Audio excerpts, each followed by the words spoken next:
The HSCS Indomitable tumbled out of faster-than-light space like a drunk falling through a door. Captain Maria Okonkwo gripped her command chair as the ship shuddered and groaned. Red warning lights painted the bridge in blood-colored shadows. "Status report," she barked. "FTL drive is fried, Captain," her chief engineer responded through the comm system. "That experimental jump tore it apart. We're stuck on conventional engines until I can patch it together." Maria cursed under her breath. The Indomitable was supposed to be exploring the outer edges of human space, not jumping blind into unknown territory. But the politicians back on Earth wanted faster FTL technology, and they wanted it now. So they pushed. They always pushed. "Where are we?" she asked. Her navigation officer, a young woman named Chen, stared at her screens with wide eyes. "Captain, I don't recognize any of these star patterns. We're not just outside human space. We're way outside." The bridge fell silent. 800 people on this ship. 800 souls that Maria was responsible for. And now they were lost in a part of the galaxy no human had ever seen. "All right," Maria said, forcing her voice to stay calm. "We've been in tight spots before. Chen, start mapping local space. Communications. Send out a standard first contact package on all frequencies. Engineering, I want that FTL drive operational in 72 hours. "Yes, ma'am," the crew got to work. They were good people, Maria thought. Most of them were veterans of Earth's recent civil war. They knew how to keep their heads when everything went wrong. 3 hours later, Communications Officer Rodriguez sat up straight. "Captain, we're getting a response." "Already?" Maria felt her stomach tighten. "Put it through." The main screen flickered to life. What appeared on it made several crew members gasp. The being on the screen had 6 eyes arranged in 2 rows across a flat face. Its skin was a pale blue color, and it wore some kind of uniform covered in symbols. "This is Captain Maria Okonkwo of the human space cruiser Indomitable," Maria said slowly. "We come in peace. Our ship malfunctioned and we appear to be lost." The alien's mouth moved. A moment later, the translation software kicked in. The voice was flat and mechanical. "You have entered Galactic Council space without authorization. Power down your weapons systems and prepare for inspection. Resistance will be met with appropriate force." Maria felt her jaw tighten. She'd heard demands like that before. During the Civil War, the enemy always used the same tone right before they attacked. "We are not powering down anything until we know your intentions," Maria responded. "We are happy to talk, but we will not make ourselves defenseless in unknown space." The alien's 6 eyes seemed to narrow. "You do not understand. This is not a request. This is galactic law. All unauthorized vessels must submit to inspection. You have 10 minutes to comply." The screen went black. "Captain?" Rodriguez looked worried. "What do we do?" Maria stood up from her chair. Every instinct she had developed over 20 years of military service was screaming at her. The Civil War had taught her one vital lesson. Never give up your weapons when someone demands them. "That's how you die. Bring weapons online," she ordered. "Shields to maximum. Navigation, plot us an escape route. If they want to inspect us, they can ask nicely." "Captain, look." Chen pointed at her screen. 3 ships had appeared on their sensors. They were closing fast and they were big. Bigger than the Indomitable. "They're locking weapons on us," Rodriguez said, his voice rising. "Evasive maneuvers," Maria snapped. "But do not fire unless they fire first." The Indomitable banked hard to port. The 3 alien ships moved to surround them in a triangle formation. Then all 3 fired simultaneously. The shots went wide. They weren't even close to hitting the ship. "Warning shots," Maria's tactical officer said. "They're trying to make us stop." But Maria had seen this tactic before. During the war, enemies would fire warning shots to make you think they weren't serious. Then, the moment you powered down, they'd blow you apart. "They're moving closer," Chen reported. "They're going to box us in." "Target their weapons systems," Maria ordered. "Prepare to fire on my mark." "Captain, if we shoot first." "They shot first," Maria interrupted. "We're just responding. Fire." The Indomitable's railguns opened up. Humanity had learned to build weapons that hit hard and fast during the Civil War. No fancy energy beams or plasma cannons, just solid chunks of metal accelerated to incredible speeds. The results were devastating. The first alien ship's weapons array exploded in a shower of debris. The second ship tried to dodge, but the Indomitable's AI-guided targeting system adjusted instantly. More railgun rounds tore through its hull, venting atmosphere into space. The third ship returned fire, But its shots were slow, predictable. The Indomitable's pilot dodged them easily while their guns kept hammering away. 30 seconds after the engagement began, 2 alien ships were crippled and drifting. The third ship was torn in half, debris spinning away into the dark. The bridge was silent except for the quiet beeping of instruments. "Did we just—" Chen whispered. "Did we just kill them?" Maria felt cold. She looked at the wreckage on the screen. Those had been living beings. People, maybe. With families. With lives, but they had shot first. Hadn't they? "Captain, we're receiving multiple transmissions," Rodriguez said. "I'm picking up dozens of ships heading our way. Maybe hundreds." Maria's blood ran cold. "How long until they get here?" "At their current speed? 6 hours, 6 hours. Maria looked around her bridge at her crew. They were scared. Some were in shock. They just killed aliens. Real aliens. And now more were coming. "Get that FTL drive working," Maria said to her chief engineer. "I don't care if you have to rebuild it from spare parts and prayer. We need to jump out of here. It'll take at least 48 hours, Captain." Maria closed her eyes. They had 6 hours before an alien fleet arrived. They had no idea where they were. No backup, no support. Just 800 humans on one beat-up ship, and they just started a war. "All hands, this is the captain," Maria said into the ship-wide comm. "Battle stations. We have hostile forces inbound. I won't lie to you. We're in serious trouble, but we're human and humans don't quit.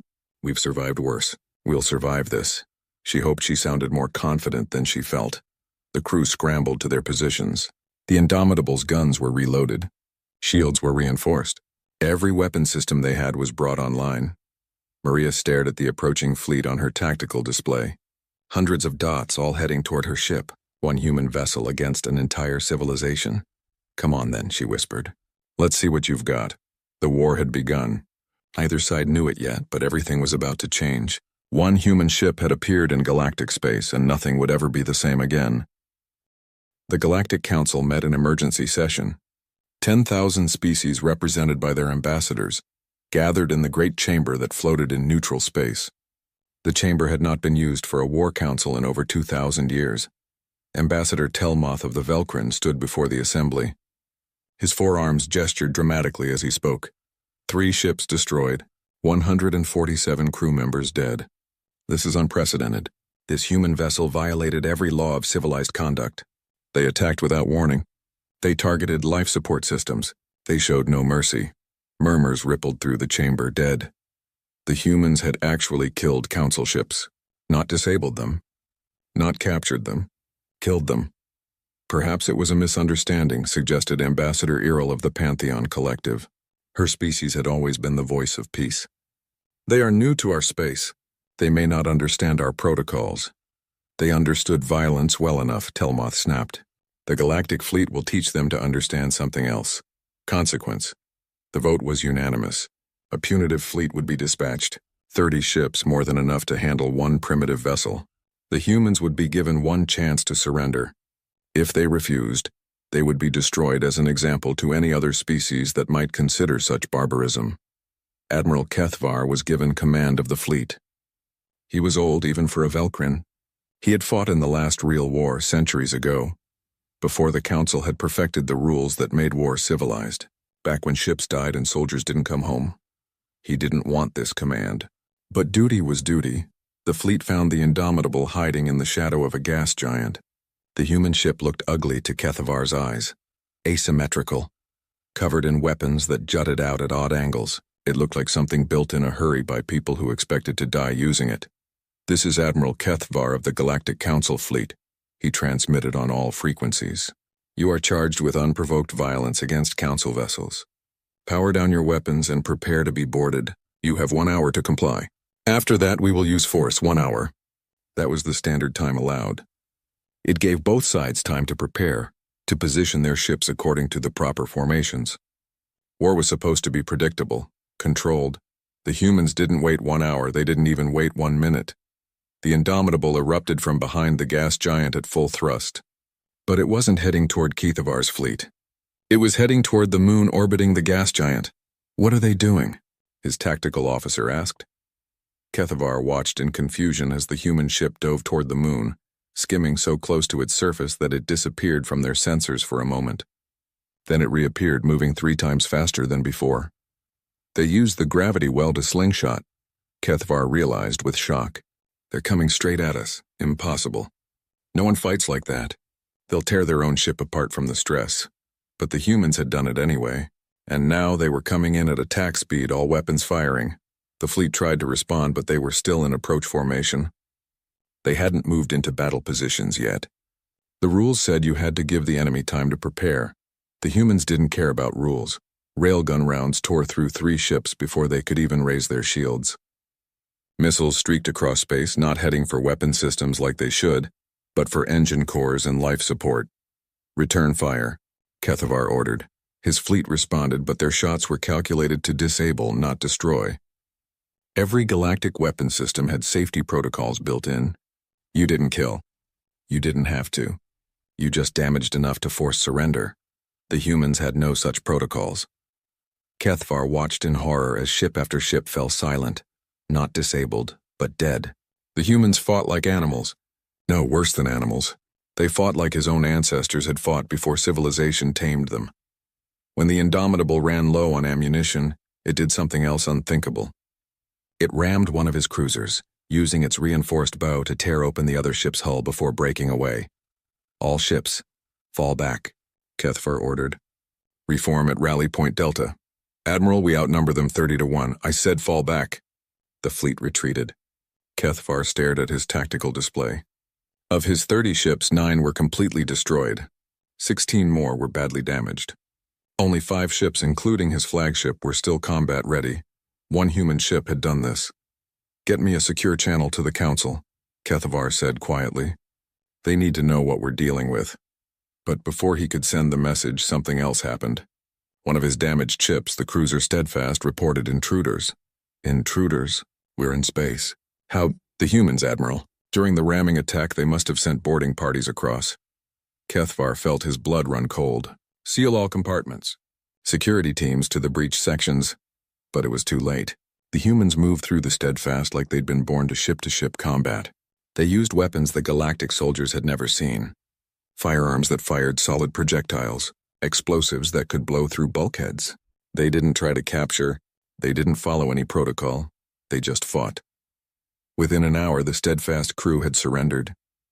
The humans took 12 prisoners, including the ship's captain and science officer. Then they disappeared back into space with their captives, returning to the Indomitable before Kethvar could mount a rescue. What do they want with prisoners? His first officer asked. Kethvar knew. He'd seen this before centuries ago in the last real war. Information. They're going to interrogate them. But that's against— They don't know what's against the law, Kethvar interrupted. And now they're going to learn everything about us. He was right. Over the next few weeks, the humans extracted everything they could from their prisoners. They learned about the Galactic Council, about the laws that governed space, about the thousands of species that lived under Council rule.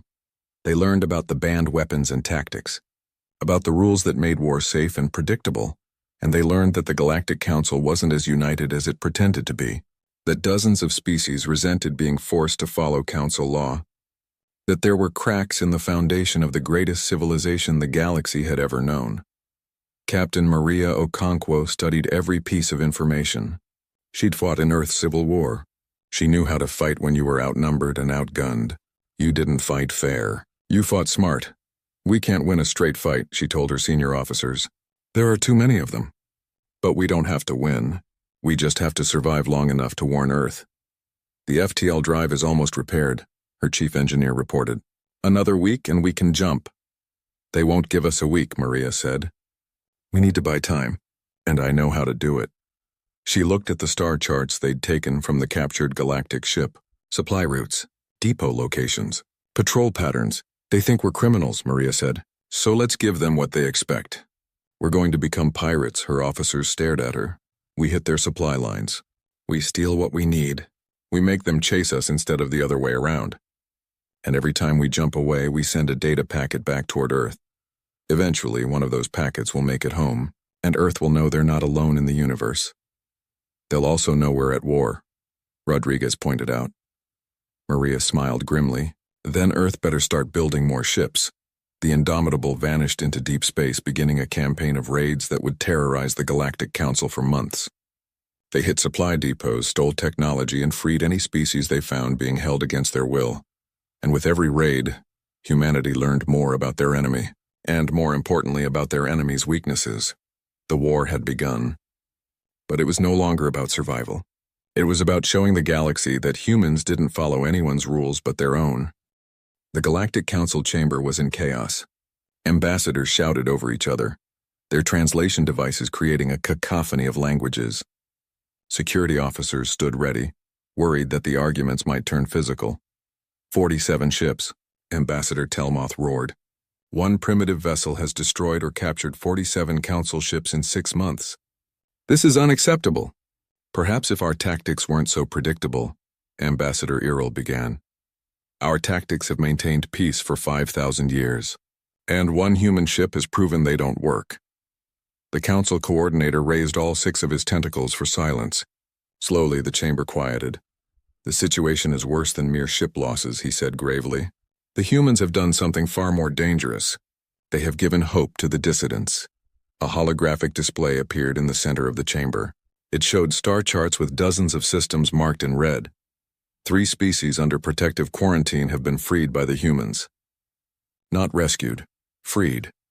The humans attacked our quarantine stations, disabled our guards, and gave these species their own ships. Ships we captured, which the humans reprogrammed and gifted away. Those species were quarantined for good reason, an ambassador protested. They were too violent to join civilized space.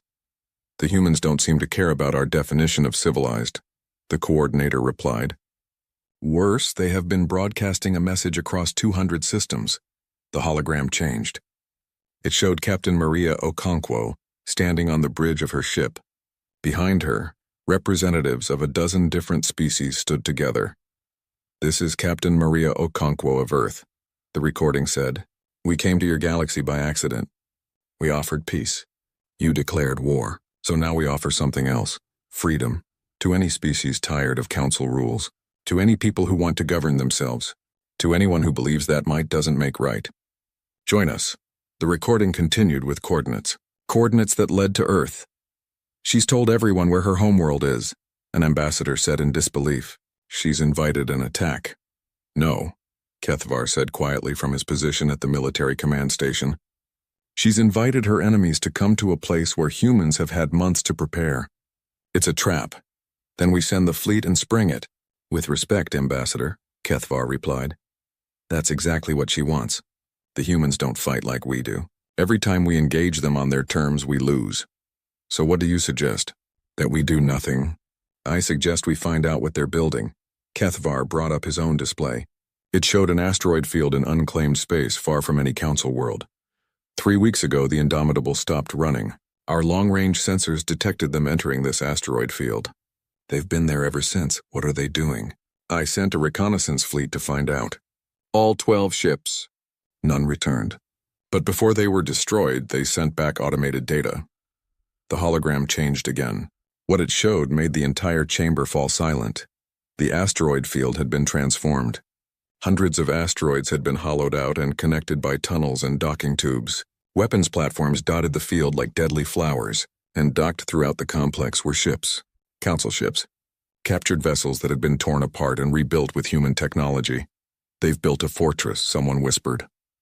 Worse, Kethvar said. They've built a shipyard. They're not just repairing captured vessels. They're building new ones. And they're not alone. The image zoomed in. Among the human workers, other species moved. The Kresh, freed from quarantine, worked alongside humans on weapon systems.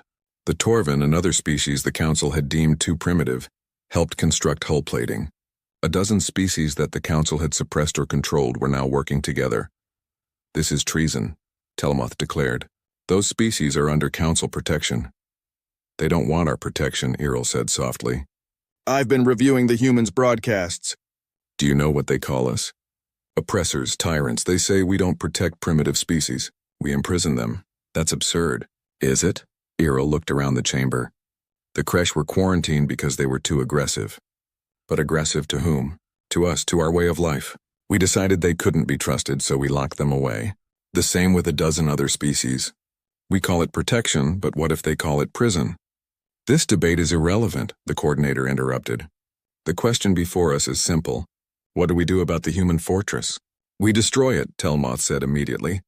Send the full fleet. 500 ships. End this before it spreads, and if we fail? Earl asked. If we send our fleet and the humans destroy it like they destroyed every other force we've sent? Then we glass their homeworld from orbit, Telmoth replied coldly. We send 1,000 ships to Earth and we make an example. One that every species in the galaxy will remember. The coordinator looked at Kethvar. Admiral, your assessment? Kethvar was quiet for a long moment. He thought about the reconnaissance fleet. 12 good ships. 12 crews that weren't coming home. The humans had killed them without hesitation, but he also thought about how the humans fought. They didn't follow rules because they didn't know the rules existed. They fought with desperation because they thought they were fighting for survival. What happened when you tried to exterminate a species like that? I believe we can destroy the fortress, Kethvar said slowly. And I believe we can destroy Earth, but I don't believe we can destroy humanity. Explain. The humans have been sending messages home for 6 months. Their homeworld knows we exist. They know we declared war. Do you think Earth has been idle? By now they've built defenses, ships, weapons. Even if we win, the cost will be enormous. The Council has never backed down from barbarians, Telmoth declared. No, Kethvar agreed. But we've also never faced barbarians like this. The humans don't just fight. They think. They adapt. They've turned every loss into a learning opportunity. In 6 months, they've gone from knowing nothing about us to building fortresses using our own technology against us. He paused, then said something that shocked the chamber. They're winning. One ship cannot defeat the Council. It already has, Kethvar replied. Not militarily, ideologically. The humans have exposed something we've been hiding from ourselves for millennia. Our civilization is built on conformity. We force everyone to follow our rules, our laws, our way of life, and we've been so successful that we forgot there might be another way. There is no other way, the coordinator said. Without rules, there is only chaos. Perhaps, Kethvar said, but the humans have shown that our rules can be beaten. And now everyone knows it. The vote was close, but the militants won. A fleet of 500 ships would be dispatched to destroy the human fortress. And if that succeeded, they would move on to Earth. Kethvar left the council chamber feeling old. He'd lived through the last real war. He'd seen what happened when civilizations fought without rules. The death, the destruction, the species that went extinct. The council had created its laws to prevent that from ever happening again. And for 5,000 years it had worked. But now one human ship had lit a match, and Kethvar could see the flames spreading. He gathered his fleet and prepared for battle. 500 ships against one fortress. It should be easy. But Kethvar had learned not to underestimate humans. They had a saying, one his translators had picked up from intercepted transmissions. Desperate. People do desperate things. Kethvar didn't know what the humans would do when 500 ships arrived at their fortress, but he knew it wouldn't be what anyone expected. Admiral Kethvar stood on the bridge of his flagship, watching the asteroid fortress grow larger on his screens. 500 ships surrounded him, the largest fleet assembled in 1,000 years. It should have made him feel confident. Instead, he felt afraid. All ships report ready, Admiral, his first officer said. Good. Begin the approach. Standard siege formation. The fleet moved forward like a wall of metal and light. They had practiced this maneuver hundreds of times. Every ship knew its position. Every weapon was ready. The human fortress was silent. No communications. No movement. Just darkness among the asteroids. They know we're here. Kethvar muttered. Why aren't they responding? Perhaps they're evacuating, his tactical officer suggested. They know they can't win. Kethvar didn't believe that for a second. Humans didn't evacuate. They fought. Then the trap sprang. The asteroids weren't asteroids. Half of them were hollow shells filled with weapons. Railguns erupted from hidden bays. Missiles streaked out of concealed tubes. And the weapons didn't fire at random. They fired with coordination that could only come from a sophisticated AI. Evasive action, Kethvar ordered. But his fleet was in siege formation. Slow. Predictable. Built for overwhelming force against a static target. Not for this. The first wave of missiles hit before his ships could even raise full shields. 30 vessels took damage. 10 went dark completely. Return fire. All batteries. His fleet responded with overwhelming firepower. Energy beams lanced across space, turning asteroids into glowing slag. But for every weapon platform they destroyed, 2 more revealed themselves. Then the captured ships attacked. They had been hiding deeper in the asteroid field, powered down and invisible. Now they roared to life, their engines burning bright. But these weren't council ships anymore. The humans had stripped them down and rebuilt them. They were faster now, more aggressive, and their weapons ignored every safety protocol. One of the converted ships rammed straight into a council cruiser, detonating itself in a massive explosion that took the cruiser with it. "They're using suicide tactics," someone said in horror. But Kethvar understood. Those ships had skeleton crews, maybe just 1 or 2 people. The humans were trading their lives to take out ships with hundreds of crew members. It was efficient. It was ruthless. It was working. "Focus fire on the converted vessels," Kethvar ordered.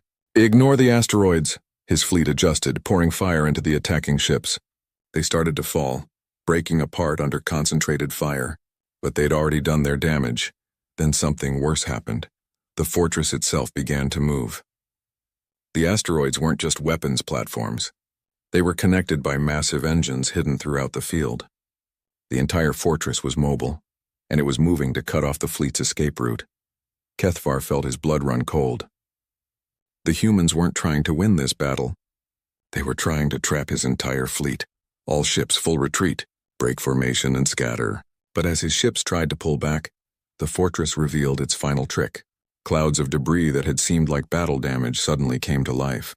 Thousands of small drones, each one packed with explosives. They swarmed toward his ships like angry insects. Point defense systems tried to shoot them down, but there were too many. Dozens got through, attaching to hulls and detonating. They couldn't destroy ships, but they didn't have to. They damaged sensors, weapons, engines. They turned proud warships into wounded animals. "We're losing formation," his first officer shouted. "Half the fleet is reporting major damage." Kethvar made a decision. "All ships retreat vector Omega. Maximum thrust. Leave the damaged vessels behind." "Admiral, we can't save them," Kethvar interrupted. "If we stay, we all die. Move now." 200 ships broke free of the fortress, fleeing at maximum speed. 200 more were left behind, crippled or destroyed. And then the humans did something that made Kethvar understand exactly how ruthless they were. The fortress exploded. Not just one asteroid. All of them. Every single connected piece of the fortress detonated in a chain reaction that lit up space like a newborn star. The explosion consumed everything within the asteroid field. The damaged council ships, the fortress itself, and Kethvar realized with cold certainty, any humans who had been left behind. They'd sacrificed themselves. Hundreds of people, maybe thousands, including the allied species. They'd known the fortress was doomed, so they turned it into one final weapon.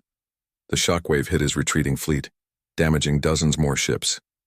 When the light faded, there was nothing left but expanding debris and radiation. Kethvar stared at the empty space where the fortress had been. Of his 500 ships, only 150 were still combat-ready. The rest were destroyed or too damaged to fight. One fortress, one desperate human gambit, and they'd killed or crippled 350 ships. "Admiral," his communications officer said quietly, "we're receiving a transmission. From the humans, and put it through." Captain Maria Okonkwo appeared on the screen. She looked tired, scared, but her voice was steady. "Admiral Kethvar, I know you can hear this. By now you've figured out that we evacuated most of our people before you arrived. We're heading home, to Earth, and I want you to know something." She leaned closer to the camera. "Every ship you send to Earth will die. Every soldier. Every crew member. We know how you fight now. We know your weaknesses, and we will never stop. Never surrender. You want to exterminate humanity? You're welcome to try, but we'll make you bleed for every inch." The transmission ended. Kethvar's first officer looked at him.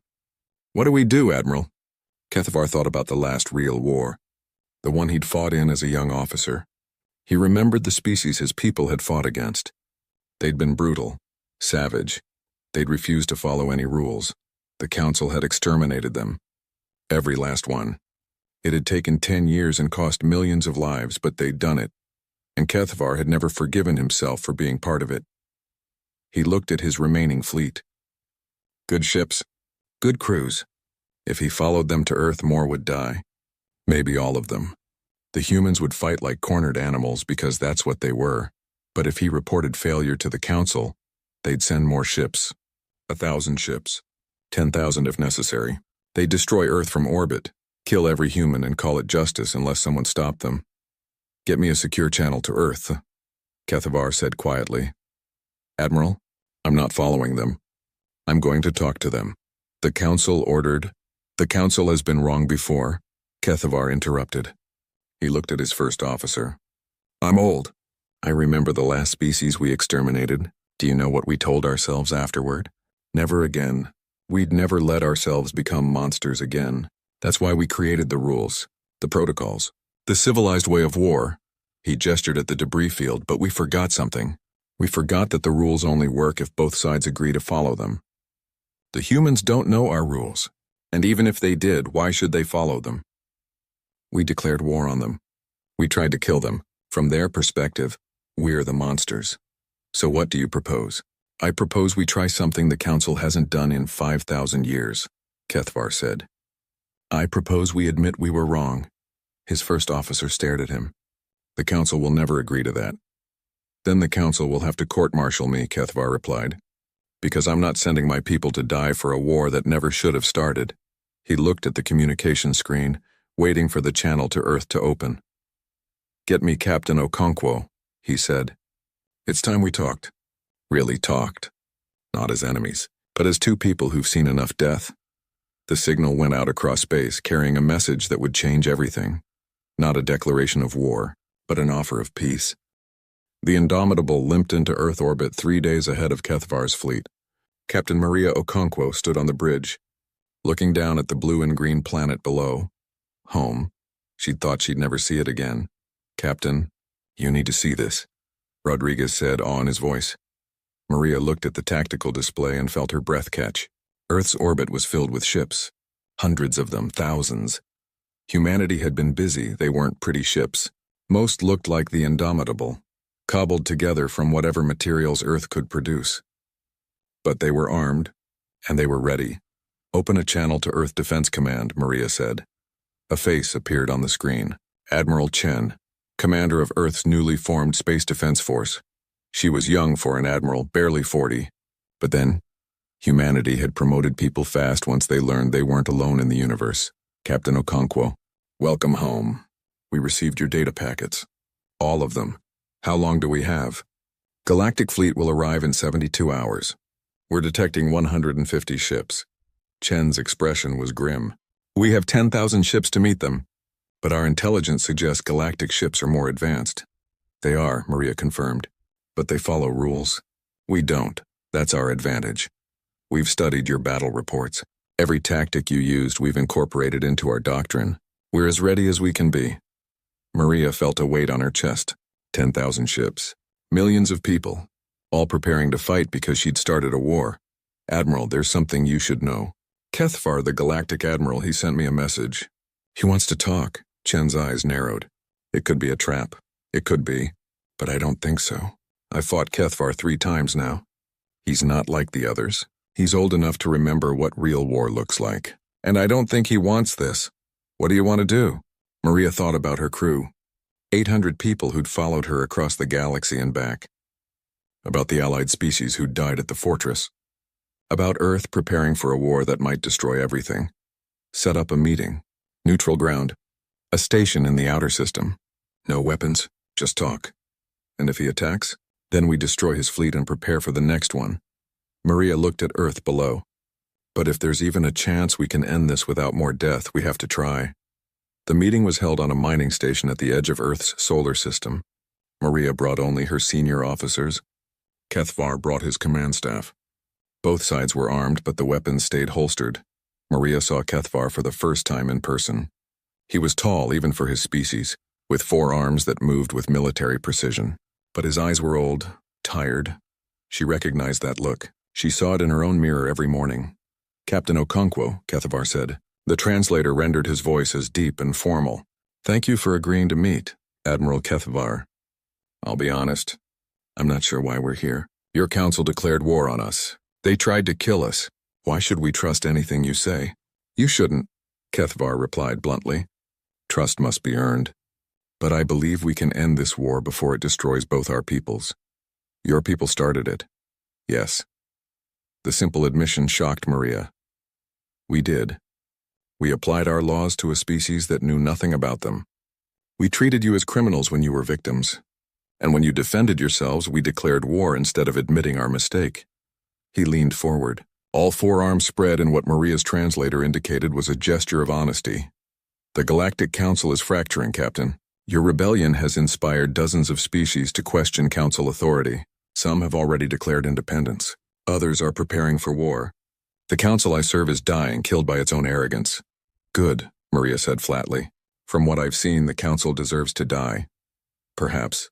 But when it dies, it will take millions of innocent people with it. Galactic civilization is 5,000 years old. Trillions live under its protection, however flawed that protection is. If it collapses into civil war, the death toll will be unimaginable. So what do you want from us? I want you to help me rebuild it, Maria laughed. She couldn't help it. You want the species you declared war on to help you fix your broken government? Yes, because you've proven something the Council needed to learn. That our way isn't the only way. That there are species who can fight, who can think, who can thrive without following our rules. Kethvar pulled up a holographic display. It showed star charts divided into different colors. The Council is splitting into factions. The hardliners who want to maintain the old ways, the moderates who want reform, and the independents who want freedom from Council rule entirely. Right now, the hardliners are winning. They have more ships, more resources, more support from species who fear change. Let them fight it out. Why should humanity care? Because if the hardliners win, their first act will be to exterminate Earth. They'll send 10,000 ships, 100,000 if necessary. They'll turn your beautiful planet into glass just to prove that rebellion has consequences. Maria felt cold. She looked at her officers. They looked back with the same fear she felt. And if we help you, she asked, then we build something new. A galactic council that respects sovereignty, that allows species to defend themselves, that treats everyone as equals, not subjects. Kethvar's voice grew passionate. The humans have shown us that different doesn't mean wrong. Help us teach that lesson to the rest of the galaxy. In exchange for what? A seat at the table. When the new council forms, humanity will be a founding member. Your voice will be heard. Your rights will be protected. Maria turned to her officers. Opinions? Rodriguez spoke first. It could be a trap. He could be trying to get us to lower our defenses. It's definitely a trap, Chen added from the communication link. Just not the kind you think. If we agree to this, we're committing to a civil war. Galactic civilization tearing itself apart. Billions will die. But if we don't, Maria said quietly, Earth stands alone. And eventually they'll send enough ships to destroy us. She looked at Kethvar. I need to consult with my government. But personally, I have one question. Why should we believe you? You served the council your entire life. Why betray it now? Kethvar was quiet for a long moment. Then he spoke. Because I'm old enough to remember the last species we exterminated. I was there. I fired the weapons. I followed orders. And when it was over, when every last one of them was dead, I asked myself if it was worth it, if following the rules was more important than mercy. His voice dropped to almost a whisper. I told myself it was, that we had no choice. That civilization required difficult decisions. But I was wrong.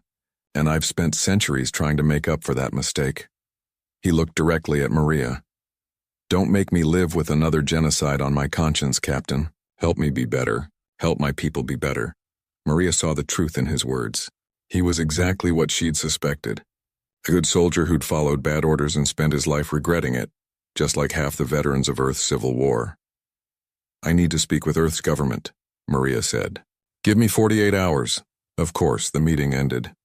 Maria returned to the Indomitable and sent a full report to Earth. The debate that followed was intense. Some wanted to refuse Kethvar's offer and fight. Others saw it as humanity's best chance for survival. The vote was close, but in the end, pragmatism won. Earth couldn't defeat the entire galaxy alone. But with allies, with species who wanted change, maybe they could build something better. Maria sent Kethvar their answer. Yes, the Galactic Civil War lasted 5 years. It was brutal. Thousands of ships destroyed. Billions displaced. Entire species forced to choose sides. But slowly, painfully, the reformists won. The old council fell. A new one rose in its place, built on principles humanity had helped write: sovereignty, self-determination, the right to defend yourself. Maria Okonkwo stood in the new council chamber as Earth was formally inducted as a founding member. Cathvar stood beside her, now retired from military service but serving as an advisor to the new government. "One ship," he said quietly. "That's all it took. One human vessel appeared in our space and changed everything." Maria smiled. "We're good at that. Humans, I mean. We're terrible at following rules. The galaxy is better for it." They stood together looking at the assembled ambassadors, representatives of 1,000 species, all equal now, all free to govern themselves, all united not by force but by choice. The Indomitable was preserved in Earth orbit as a monument.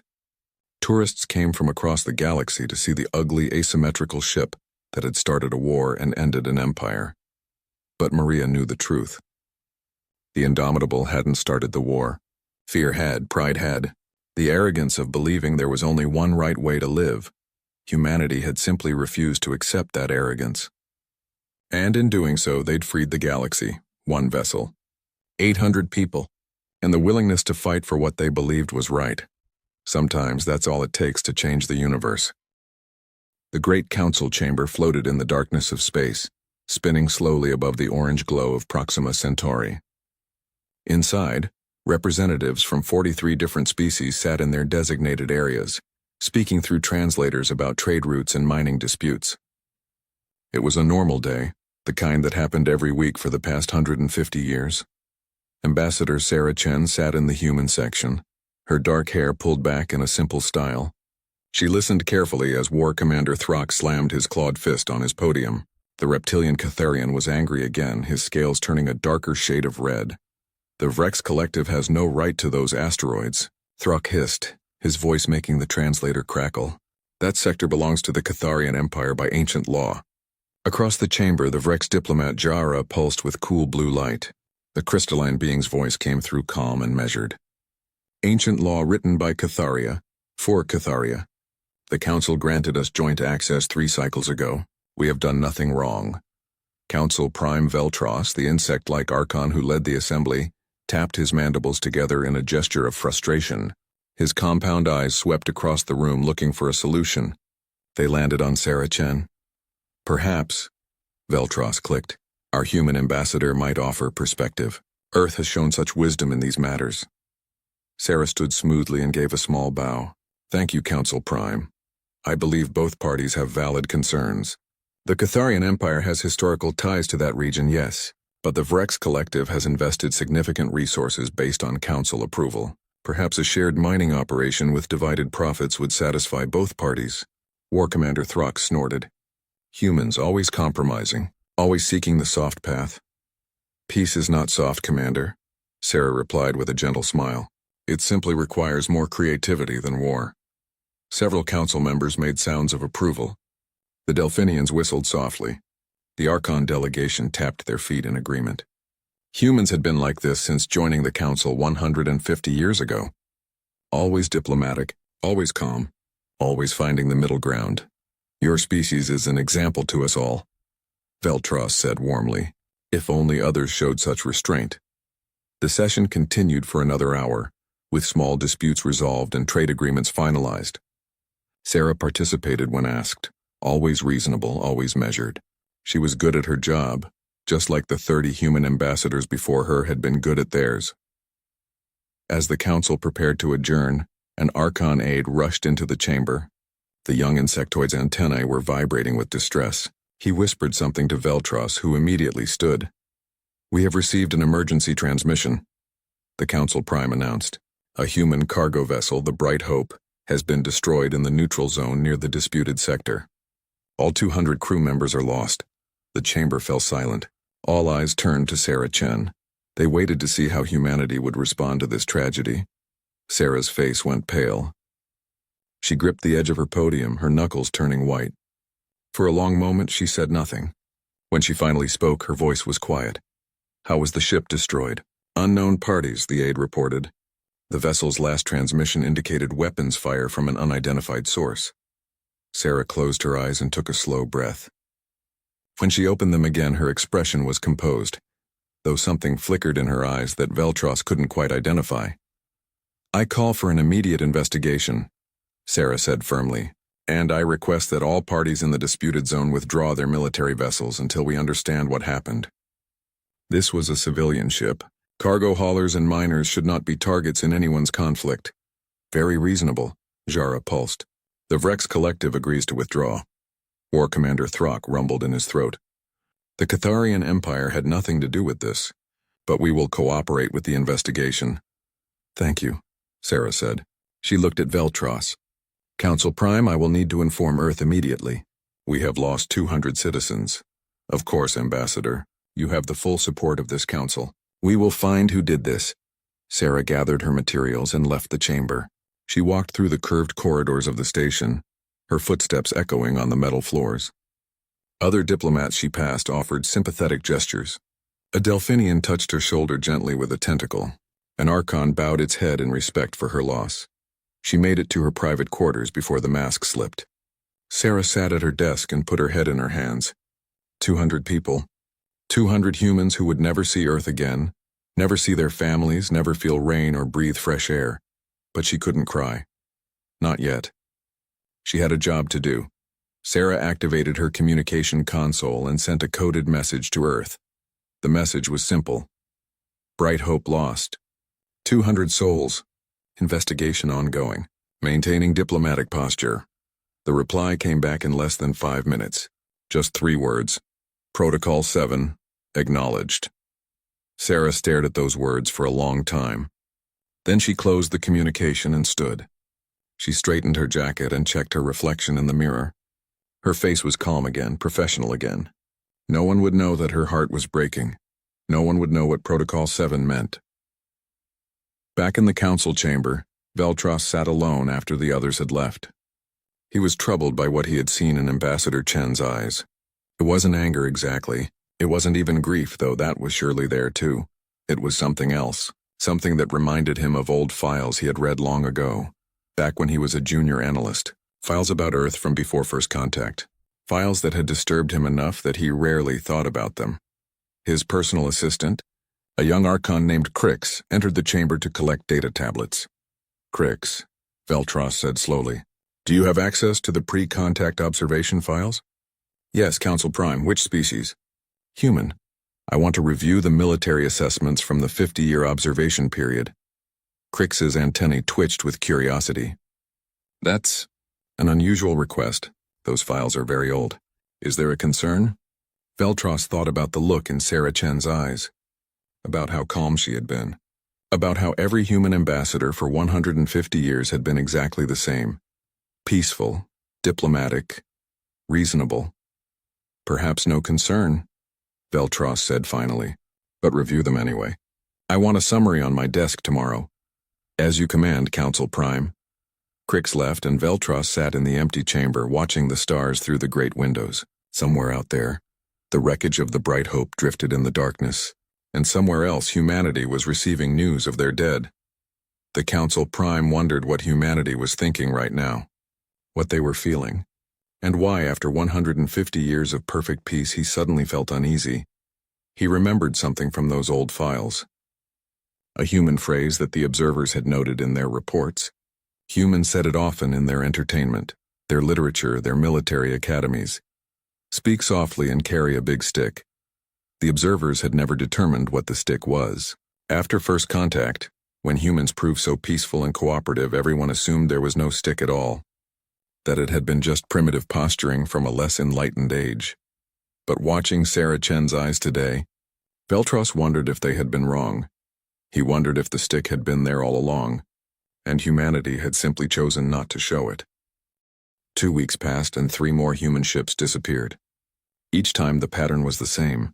Vessels traveling through neutral space, emergency transmissions cut short, no wreckage recovered. Each time, Ambassador Sarah Chen stood before the council and requested patience, investigation, and peaceful resolution. "We trust the council's commitment to justice," she said after the 3rd disappearance.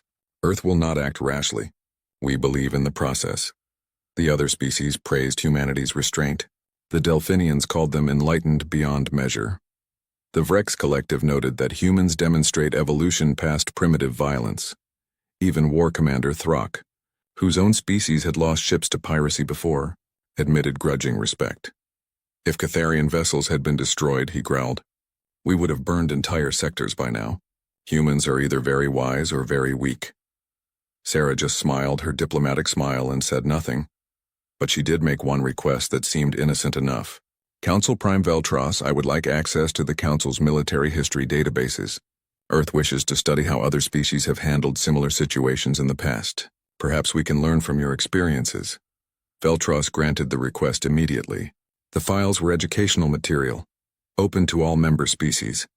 There seemed no harm in it. What he didn't know was that Sarah spent every night in those databases reading very specific files. She looked up weapons capabilities, fleet movements, response times, and defensive protocols. She made careful notes. She sent coded reports back to Earth every evening, and each report ended with the same phrase: maintaining diplomatic posture. In his own office, young Crix was doing research of a different kind. The task Veltros had given him 2 weeks ago had seemed simple. Review the pre-contact observation files on humanity and provide a summary. But the more Crix read, the more confused he became. The files were strange. They showed a species that fought constantly, that built weapons powerful enough to destroy their own world several times over. The observers had watched humanity nearly exterminate itself on multiple occasions.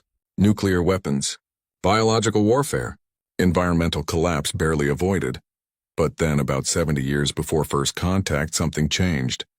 The military transmission stopped. Earth's communications became carefully curated.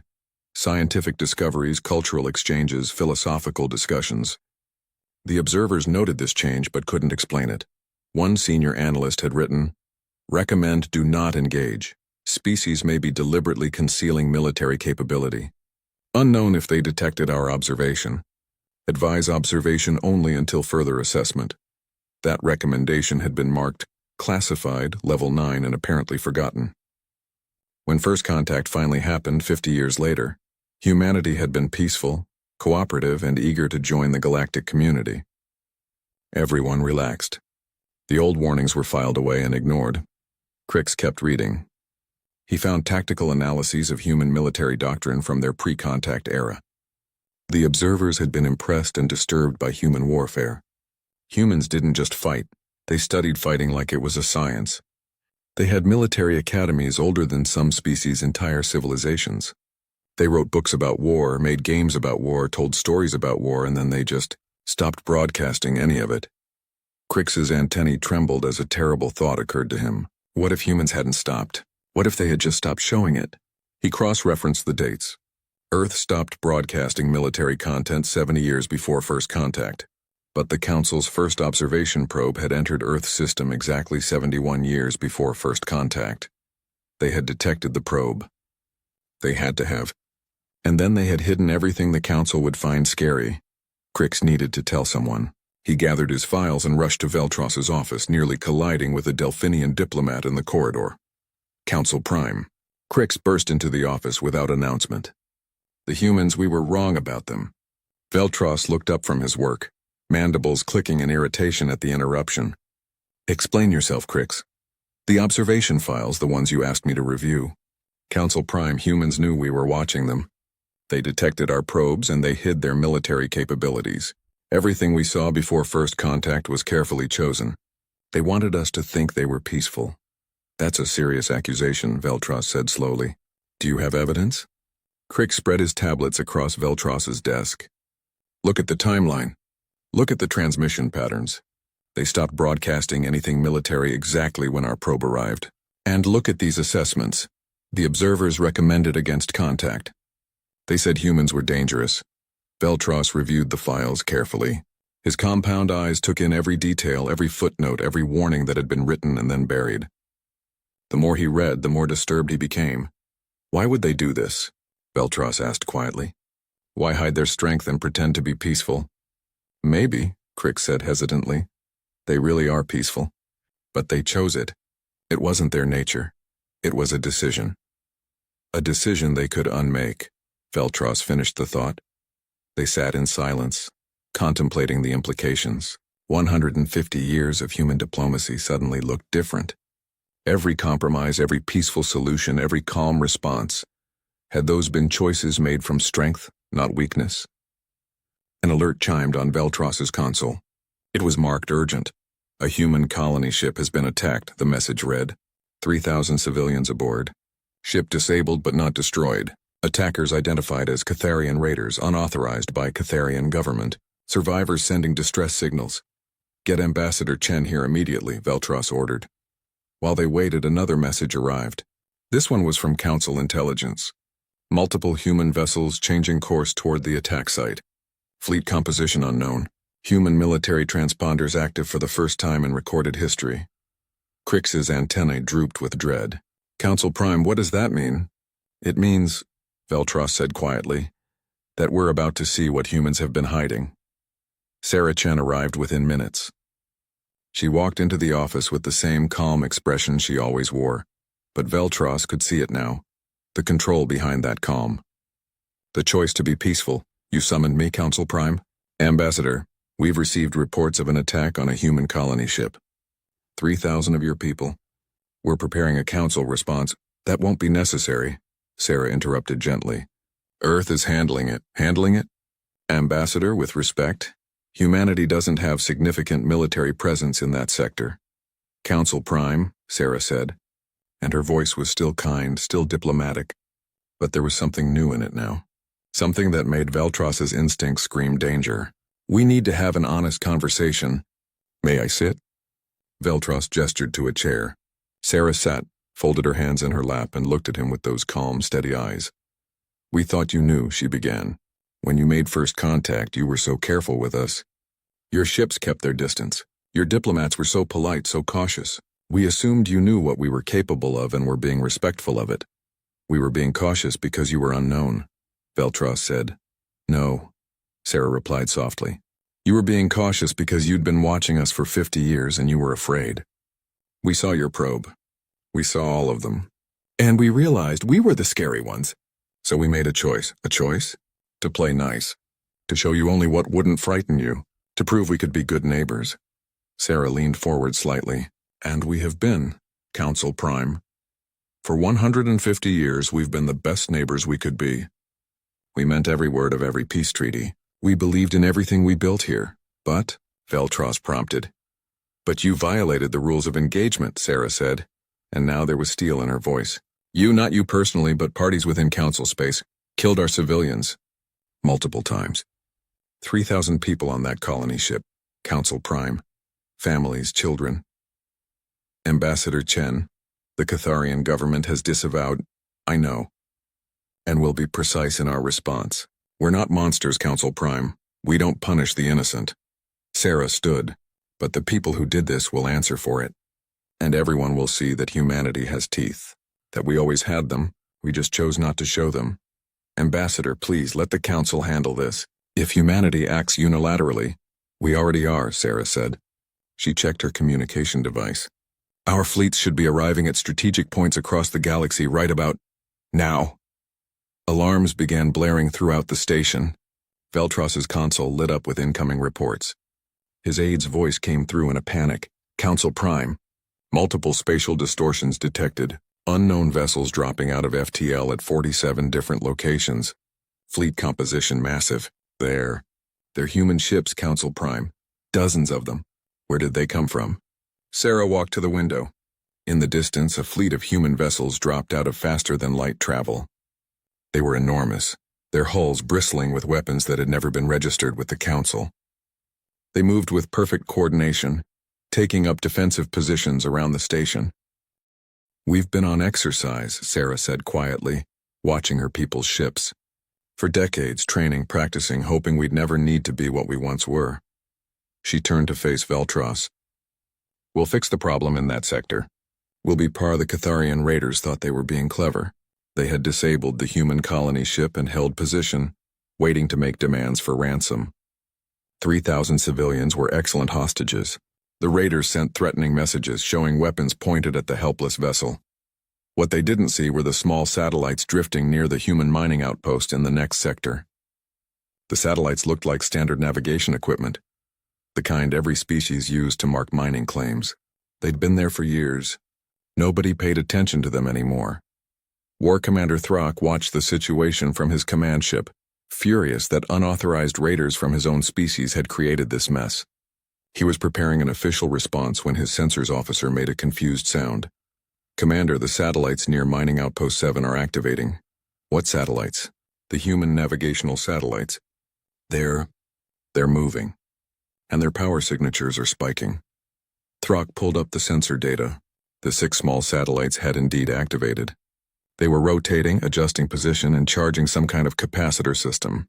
His tactical computer ran an analysis and returned a result that made his blood run cold. "Those aren't navigation satellites," his weapons officer whispered.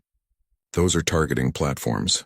The satellites fired. 6 beams of coherent energy lanced through space, covering the distance to the raider ships in seconds. The beams didn't just hit the raiders, they sliced through them. Shields that should have held against anything short of a battleship main gun flickered and failed. Hulls that were designed to withstand sustained combat simply weren't there anymore.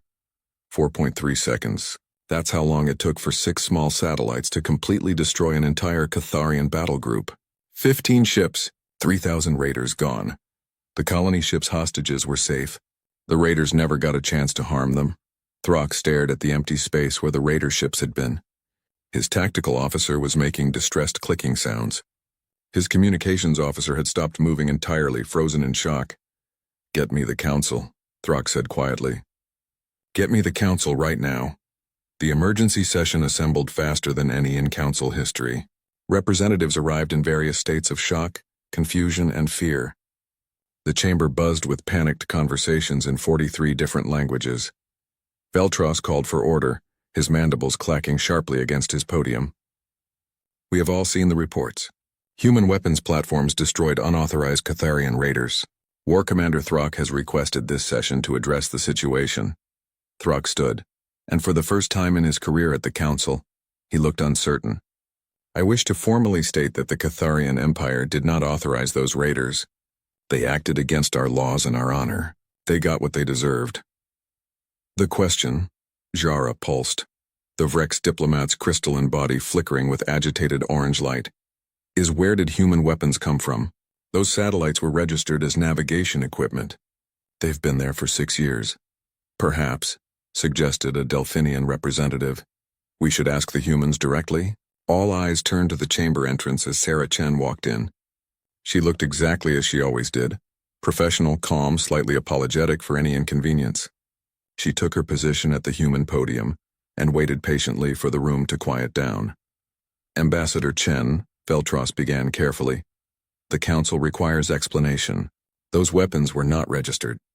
They were disguised as civilian equipment. This is a violation of council regulations." "With respect, Council Prime," Sarah replied, "we never said they were civilian equipment. We registered them as satellites." "Which they are. We simply didn't specify what kind of satellites. No one asked. But you allowed us to believe—no, we allowed you to assume," Sarah corrected gently. "There's a difference. We never lied to the council. We just didn't volunteer information that might make everyone nervous." A small Archon delegate stood up. "How many of these weapons platforms do you have?" Sarah paused, seeming to consider her answer. "All of them. All of—" "What?" "All of our stations. Mining outposts, research facilities, communication relays, cargo transfer points. Every single installation humanity has built outside of Earth has defensive capabilities." Sarah looked around the chamber. "We thought you knew. We thought that was obvious. Why would we build undefended structures in space? Because that's what the regulations require." Jara's light flashed angry red. "Civilian stations must be civilian." "Our stations are civilian," Sarah said patiently. "They're staffed by civilians. They serve civilian purposes. They just happen to also be able to defend themselves. Earth believes in practical design." War Commander Throck surprised everyone by laughing, a harsh barking sound. "I understand now. Humans are not peaceful. They are polite. There is a difference. A crucial difference. We are peaceful," Sarah insisted. "We genuinely prefer peace. But we're not helpless. We never were." Veltros felt the weight of command pressing on him. "Ambassador Chen, the council must know. What else haven't you told us? Sarah took a deep breath. Council Prime, with respect, may I share my screen? Veltros authorized it, and Sarah's data appeared on the main display. The chamber fell into shocked silence as the information scrolled past. Every human cargo ship had concealed weapons. Not defensive weapons, actual military-grade offensive systems. The cargo containers could flip open to reveal missile batteries and beam weapons.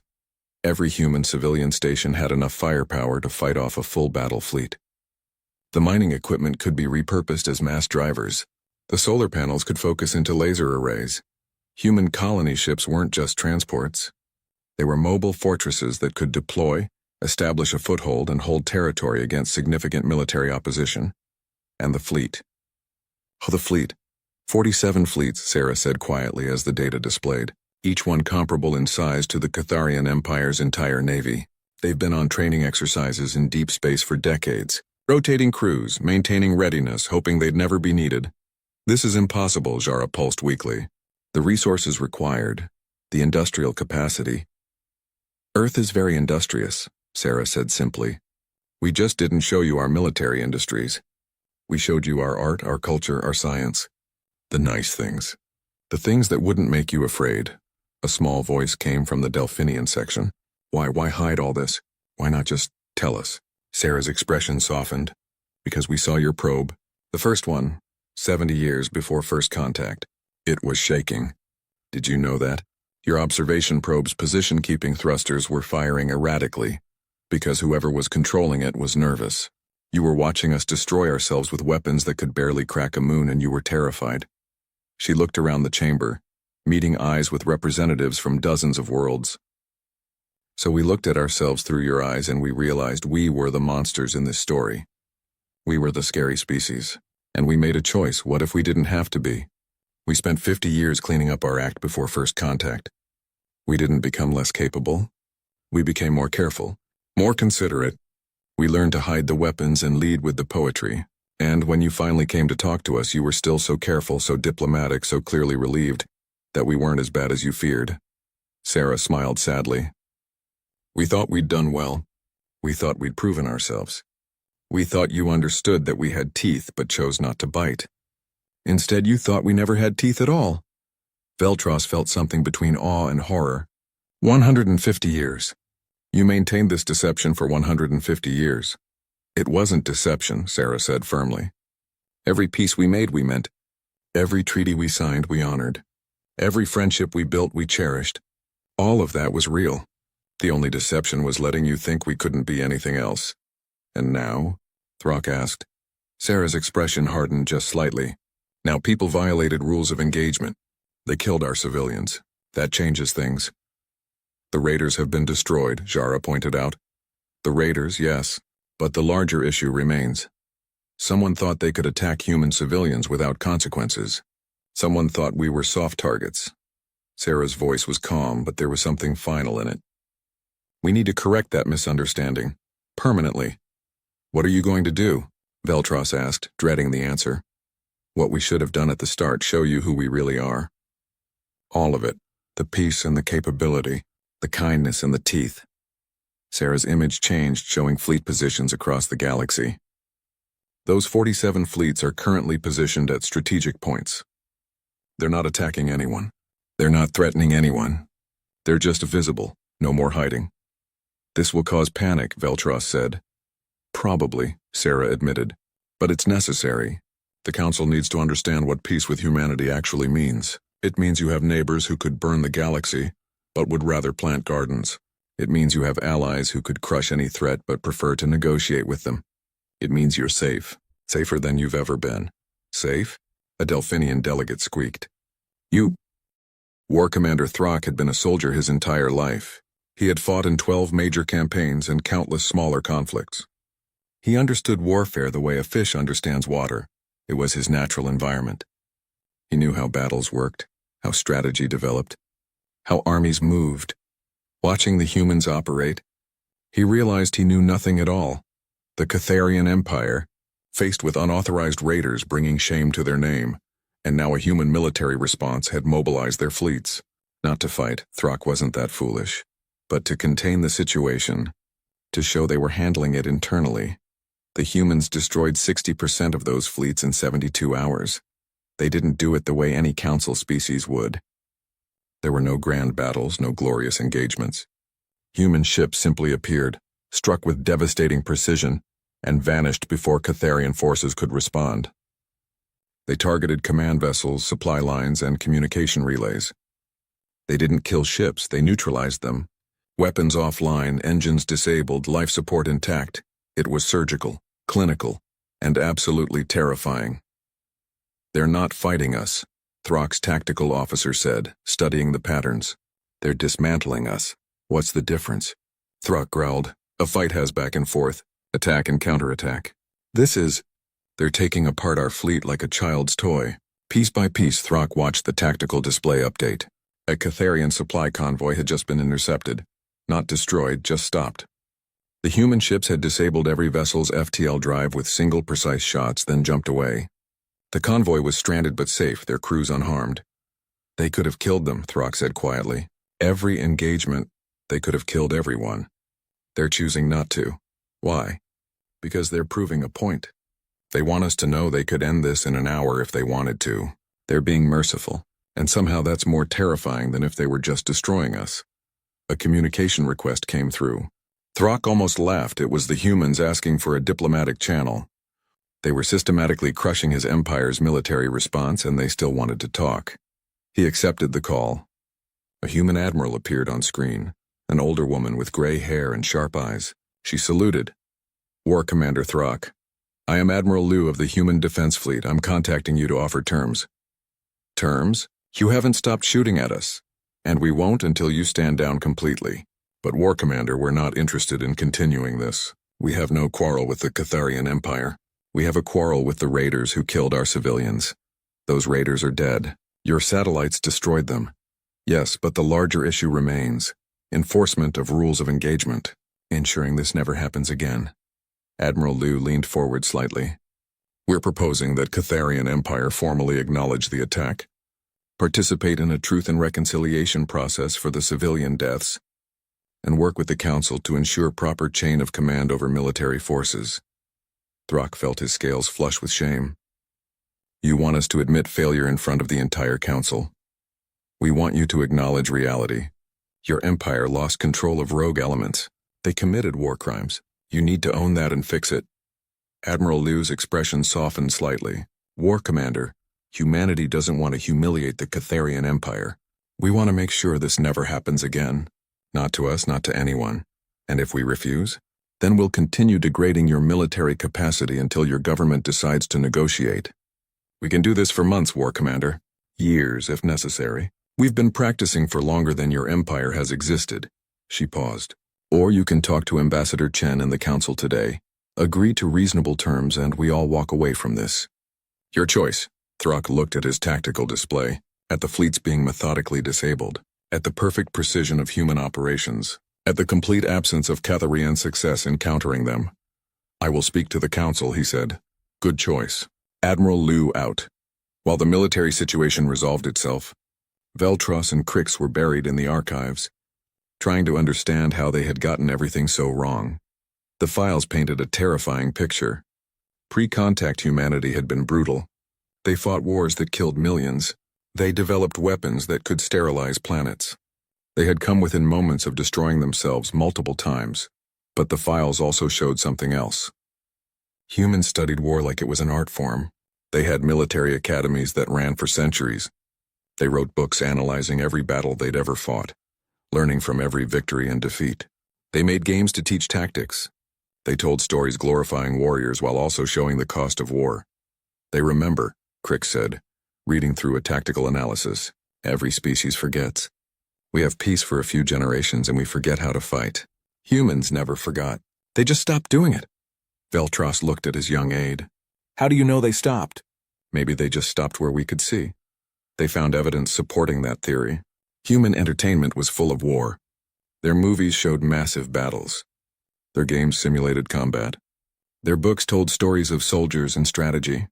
Every human child grew up with these stories, these lessons, these reminders. It's cultural memory, Veltros realized. They made sure every generation understood what war was, what it cost, and how to fight one. Just in case, Crix repeated. Just in case they needed to be wolves again. A message arrived for Veltros. It was from Ambassador Chen, requesting a private meeting. He accepted, and she arrived within the hour. Sarah looked tired. There were shadows under her eyes that hadn't been there before. She sat across from Veltros and just looked at him for a long moment before speaking. Council Prime, I owe you an explanation. You owe the Council several explanations. Ambassador. Fair enough. Sarah managed a small smile. Would you like to know why I volunteered for this position? Veltros clicked his mandibles in agreement. My grandmother was a peacekeeper during the resource wars. That's what we called the conflicts that almost destroyed Earth in the late 21st century. Fighting over water, over rare minerals, over land as climate change made some areas uninhabitable. Sarah's voice was soft. She spent 40 years negotiating peace, building agreements, creating systems where people could resolve conflicts without killing each other. She sounds remarkable. She was. And she taught me something important. Peace isn't natural. It's built. It's maintained. It requires work and will and constant attention. Sarah looked at her hands. When we detected your observation probe, Earth's governments had a choice. We could show you what we were, warriors who had finally learned better, or show you what we wanted to be, a peaceful species worthy of joining the galaxy. So you lied. No, Sarah said firmly. We became what we showed you. Every human who joined the diplomatic corps meant it. Every peace treaty we signed was genuine. Every compromise we made was real. We didn't lie about wanting peace. We just didn't mention we were also really, really good at war. Why not? Why not just be honest?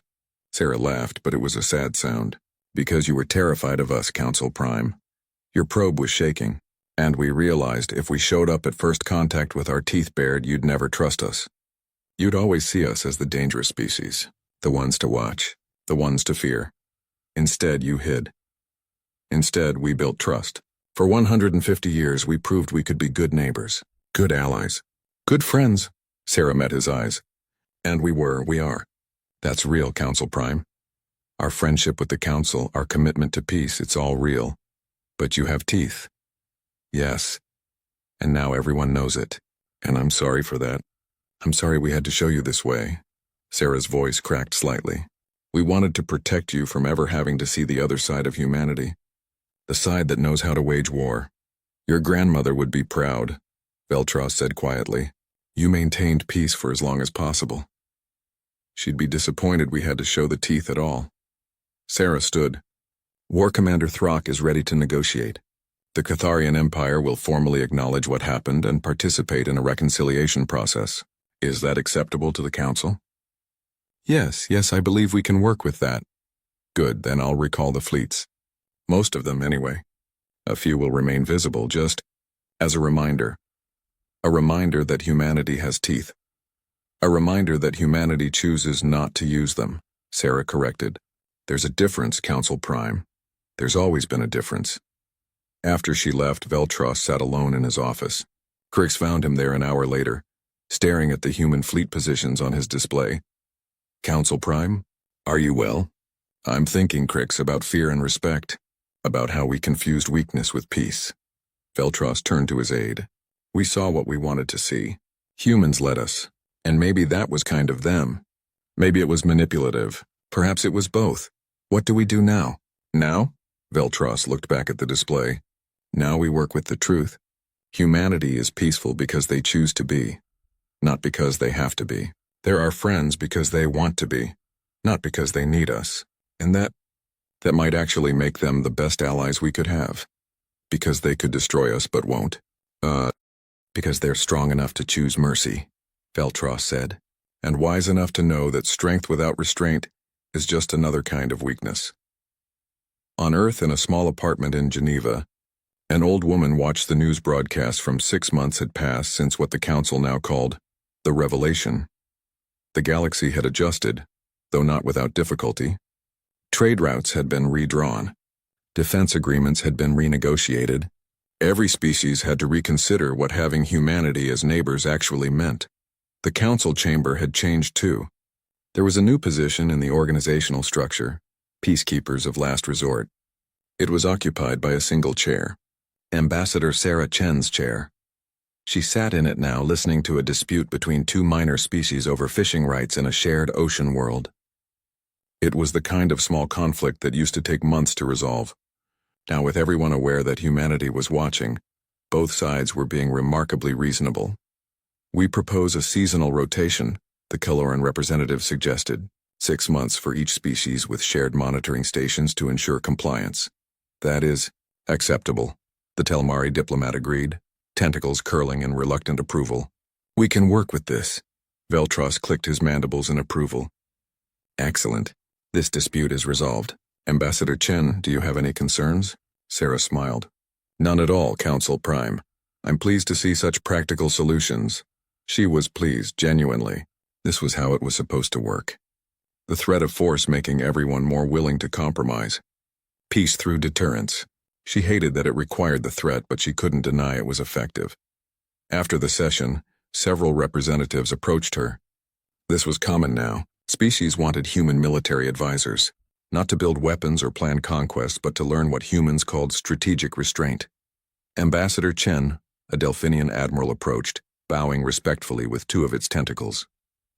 "My government has authorized me to request human assistance with our Defense Academy curriculum. We wish to learn your methods." "Wait, what methods specifically, Admiral?" "How to be strong enough that others don't test you. How to maintain capability without becoming aggressive. How to—" The Delphinian paused, choosing words carefully. "How to have teeth without biting." Sarah felt a warmth in her chest. This was what they'd hoped for. "I'll connect you with our Military Education Corps. They have programs designed exactly for this. Thank you, Ambassador, and I wanted to say personally that I understand now what your people did, hiding your strength so we wouldn't fear you. That was a kindness. We thought so. Not everyone agrees, perhaps not. But you gave us 150 years of genuine peace, and when that peace was violated, you restored it without unnecessary bloodshed. That speaks to character, Ambassador. That speaks to who humanity truly is." After the Delphinian left, War Commander Throck approached. The Catharian had changed in 6 months. He was quieter, more thoughtful. The truth and reconciliation process had been hard on his species, forcing them to confront failures in their military command structure. But they'd emerged stronger. "Ambassador Chen, I wanted to inform you that the final recommendations from the Reconciliation Commission have been approved. Catharia is implementing new oversight protocols for all military operations." "That's excellent news, Commander. It was necessary. We were sloppy, arrogant. We allowed rogue elements to operate because we didn't think anyone would challenge us." Throck's scales shifted to a darker, more serious color. "Your people taught us humility. That's a rare gift from a conqueror. We're not conquerors, Commander. No. You're something more dangerous. You're teachers. You make us look at ourselves and question whether we're living up to our own ideals." He gave what passed for a Catharian smile. "My government would like to invite human observers to our military academies. We want to learn your methods of training warriors who understand restraint. I'll arrange it. And, Commander, thank you for taking responsibility, for choosing the harder path." Throck nodded and left. Sarah stood alone for a moment, watching the various species mingling in the chamber. They were more respectful toward each other now, more careful, more aware that violence had consequences. Was this peace, or just better managed fear? She didn't have an answer. That evening, Sarah had dinner with Veltros in one of the station's observation lounges. It had become a tradition, these informal meals where they talked about everything except politics. Tonight, though, politics came up anyway. "The council is voting next week on the formal structure of your new role," Veltros said, picking at his food with his mandibles. "There's been discussion about what to call it. Some want Guardian Forces, others suggest Peace Enforcement Division. What do you think?" Sarah asked. "I think," Veltros said carefully, "that we should call it what it is. Humanity has become the adult in the room, the species that others look to when situations get dangerous. Not because you're more evolved or more righteous, but because you remember what real violence looks like and you've chosen to prevent it. That's a lot of weight to carry. Yes, I've wondered if it's fair to put that on your species. You came to us seeking friendship and we've made you our guardians instead." Sarah was quiet for a moment, looking out at the stars. You know what my grandmother used to say? The strong have a responsibility to the weak, not to rule them, not to control them, but to protect them from those who would. Your grandmother sounds very wise. She was. She lived through hell to build something better, and she taught me that peace isn't the absence of strength, it's the choice not to use it. Sarah turned to Veltros. So yes, it's a weight, but it's one we'll carry, because that's what friends do. Friends, Veltros repeated, even after we misjudged you, even after we assumed the worst and the best at the same time, especially then. You saw us at our worst in those old files. You saw what we were capable of becoming, and you still gave us a chance at first contact. You could have just avoided Earth, marked us as dangerous, and left us alone, but you believed we could be better. Were we right to believe that? Sarah smiled. We're still here, aren't we? Still talking instead of fighting, still building instead of destroying. I'd say you were right. They finished dinner in comfortable silence, two very different beings who had learned to understand each other. As Sarah prepared to leave, Veltros stopped her with a question. Ambassador, may I ask something personal? Of course. Do you ever resent it? Having to hide your true nature for so long? Watching humans be seen as weak when you knew the truth? Sarah considered the question. Sometimes, but then I think about the alternative. If we'd shown up at first contact with all our weapons visible, all our military might on display, how would that conversation have gone? Poorly, I imagine. We would have had peace, probably, but it would have been peace through fear. You would have agreed to things because you were afraid not to. Every treaty, every agreement, every friendship would have been tainted by that fear. Sarah looked at him directly. This way we built real relationships first, real trust. And when you finally saw the teeth, you already knew our character. You knew we were choosing not to bite. That's remarkably strategic thinking. It's remarkably human thinking. We've always been good at long-term planning, especially when it comes to warfare. Sarah grinned. And yes, we consider diplomacy a form of warfare, just with words instead of weapons. Later that night, Sarah returned to her quarters and activated her communication console. A familiar face appeared on the screen, her daughter, now 8 years old, beaming with excitement. Mommy. I saw you on the news. You were talking to those aliens with the sparkly bodies. Hi, baby. Yes, that was me talking to the Verrex. How was school? Good. We learned about the resource wars today. Teacher said great-grandma helped end them. Is that true? Sarah's heart clenched. Yes, sweetie. Your great-grandmother was a very brave woman who worked very hard for peace. Teacher also said that we have to be ready to fight, but we should never want to. She said that's what being human means now. Is that true too? Yes, baby. That's exactly right. We have to be strong enough to protect people, but kind enough that we don't want to hurt anyone. Her daughter's face scrunched up in thought. That sounds hard. It is hard. It's the hardest thing, but it's important. Is that why you had to show everyone the scary stuff? So they'd know we can protect them. Sarah felt tears prickling at her eyes. Her daughter understood. This 8-year-old child understood what some council members were still struggling with. Yes, baby. Exactly that. Sometimes you have to show your teeth so nobody makes you bite. Are we still playing nice? Always, sweetie, always. That's who we are. That's who we choose to be. Okay. I love you, Mommy. I love you too, baby. So much. After the call ended, Sarah stood at her window looking out at the human fleet ships in the distance. They were different now, no longer trying to look like civilian vessels. Their true nature was visible. Weapon systems displayed, military configurations clear. But something else was visible too. Each ship had painted on its hull the human diplomatic corps symbol, an olive branch and a shield intertwined. A promise and a protection, choose peace, but be ready for war. That was humanity now. That was what they'd become. Not conquerors or pacifists, but something in between. Something